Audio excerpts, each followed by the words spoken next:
The street was silent, save for the occasional flicker of a faulty street lamp. In this part of town, silence was never a good sign. It meant someone was watching, waiting. A notorious gang known as the Hollow Fangs prowled these streets. They were untouchable, or so they thought. Their leader, a brute of a man called Dax, stood at the head of the group, hands in his jacket pockets. He scanned the empty road with a smirk. "Too quiet," he muttered. "Guess we gotta liven things up." The others chuckled darkly. Mason, the gang's second-in-command, flicked his cigarette onto the pavement. "We own these streets. Ain't nobody stupid enough to cross us." But then, as if summoned by his words, a lone figure appeared at the end of the alleyway. A woman. She moved with an unsettling grace, her long coat billowing slightly in the wind.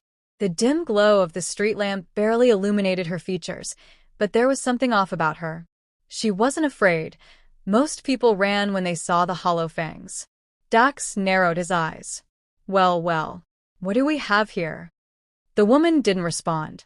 She stepped closer, her boots clicking softly against the asphalt. There was no hesitation in her steps, no wariness. Her head tilted slightly, and a faint smile played on her lips. Mason let out a whistle. "You lost, sweetheart?" Still, no response. Dax took a step forward, his patience thinning. "You deaf or just dumb?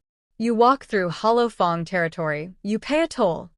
His voice was cold, edged with the confidence of someone who had never been challenged. The woman finally stopped, just a few feet away. Her gaze, dark and unreadable, flicked over each of them. When she spoke, her voice was smooth but laced with something that sent a chill through Mason's spine. "I was looking for you." Dax's smirk faltered. He wasn't used to people seeking him out, especially not alone. "That's so," he said. "And what exactly do you want?" The woman reached into her coat. The gang tensed, hands inching toward their weapons, but she moved slowly, deliberately. She pulled out a small, old photograph and held it up for Dax to see. His smirk vanished. It was a picture of a girl, no older than 6. Her dark eyes were striking familiar. Her smile was small, almost secretive, as if she knew something no one else did. Dax felt his stomach twist. He hadn't seen that face in over 20 years. Mason peered over his shoulder. "Who's that?" Dax didn't answer. His mouth was dry. He stared at the woman, finally seeing past the shadows that clung to her. Something about her features, those eyes, that slight tilt of her head, felt like a ghost rising from his past. He took a slow step back. "That's not possible." The woman's smile widened, but it didn't reach her eyes. "Oh, but it is." And then, the street lamp above them flickered and went out. Darkness swallowed the alley, and the screaming began. The alley plunged into darkness, thick and suffocating. The moment the street lamp died, so did the gang's bravado. Dax's heart pounded in his chest. He could hear Mason cursing under his breath, the others shifting uneasily. The woman was still there. He could feel her presence, an unnatural weight pressing against the air. Then, the first scream tore through the night. It came from one of the younger recruits, a wiry kid named Leo. His shriek was raw, filled with something more than pain, terror. A sickening crack followed. Then silence. "Leo?" Mason's voice wavered. No answer. Then another scream, this time from Cole, one of their muscle-bound enforcers. The sound was brief, cut off with a wet gurgle. The darkness felt alive, shifting around them. "Flashlights. Now!" Dax barked.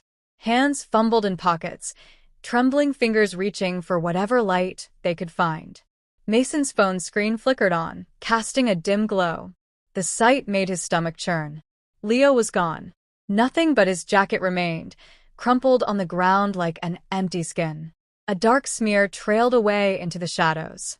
Cole's body was slumped against the alley wall. His neck was bent at an impossible angle, his eyes wide with shock. His throat was completely missing, just a gaping hole where flesh should have been. Mason stumbled backward, his breath coming in ragged gasps. "What the hell?" Dax turned sharply, searching the darkness. The woman was gone. But she was here, somewhere. "Who are you?" he shouted, his voice harsher than he intended. A whisper slithered through the alley. "You don't remember me?" The voice wasn't far. It was everywhere. The phone's weak glow flickered as Mason's grip trembled. "Dax, man, what is this?" Dax's mind raced. That photograph, the girl. It wasn't possible. It couldn't be. 22 years. The whisper coiled around them like smoke. "That's how long I've been waiting." Then Mason let out a strangled cry, his phone tumbling to the ground. Dax spun, his stomach lurching. Mason was being dragged, no, lifted, by an invisible force. His feet kicked wildly, hands clawing at the air. His body was rising, as if gripped by unseen hands. His throat convulsed. He gasped, sputtered. Then his body jerked violently. A sickening rip echoed through the alley. Mason's chest split open, a deep, gaping wound that should have been impossible without a weapon. His ribs cracked outward like broken branches, and something slithered beneath his skin, twisting, writhing. His eyes rolled back. His body convulsed one last time. Then he was dropped, lifeless, unmoving. Dax staggered back, ball rising in his throat. His gang, his men were being slaughtered like animals. And he couldn't even see the thing doing it. The whisper came again, softer now. Almost mocking. "You don't remember her, do you?" His mind reeled. The girl in the picture. He knew that face. Somewhere deep in his buried past, a memory clawed its way to the surface. A hot summer afternoon. A small girl standing at the edge of a bridge, her dress dirt-streaked, her eyes full of silent rage. A younger Dax, laughing with his friends. A cruel joke. A push. The splash. The silence. Dax's breath hitched. No, that was a game? The whisper was ice in his veins. "That's what you called it, didn't you?" The darkness around him swelled, thick and suffocating. "But you never checked if I got out," the voice murmured. "You never looked back." The realization hit like a hammer to his skull. The girl, the one they had pushed, she hadn't drowned. She had become something else. The last street lamp at the end of the alley buzzed weakly, casting a flickering glow. And for the first time, Dax saw her clearly. The woman stood just a few feet away, her face pale, hollow. Her eyes, they were not human anymore. Shadows coiled around her like living tendrils, shifting, twisting. And as she smiled, slow, deliberate, her lips peeled back too far, revealing teeth that were no longer just teeth. The air around Dax grew cold. The game wasn't over. Not yet. Dax's breath came in short, ragged gasps. His mind screamed at him to run, but his body refused to move. The woman, no, the thing, standing before him wasn't human. Not anymore. She tilted her head, her dark, hollow eyes locked onto his. Shadows curled around her body like living tendrils, shifting and writhing as if they had a will of their own.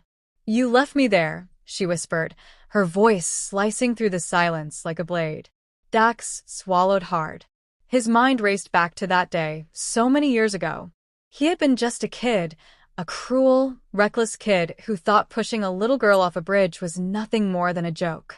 He never stopped to see if she got out, never cared to look back. And now she was here. But what was she? He forced himself to take a step back. Then another. His boots scraped against the asphalt. "Listen," he started, his voice hoarse. I didn't mean." The air around him grew colder. She took a step forward. Dax clenched his fists, his survival instincts kicking in. He wasn't some weak-willed nobody. He was the leader of the Hollow Fangs, damn it. He had ruled these streets for years, built his reputation on fear and dominance. He wasn't going to die like this. With a sudden burst of adrenaline, he lunged for his gun. His fingers wrapped around the cold steel of the pistol tucked in his waistband. In one swift motion, he raised it and fired. The muzzle flashed, the sound of the gunshot echoing through the alley. The bullet never reached her. It stopped midair, hovering mere inches from her chest. The darkness around her twisted, swallowing the bullet whole before it clattered uselessly to the ground. Dax's stomach dropped. The woman smiled, a slow, unsettling grin that stretched far too wide. "That won't help you." Then the shadows surged. They moved faster than his eyes could track, snaking toward him, wrapping around his legs like iron chains.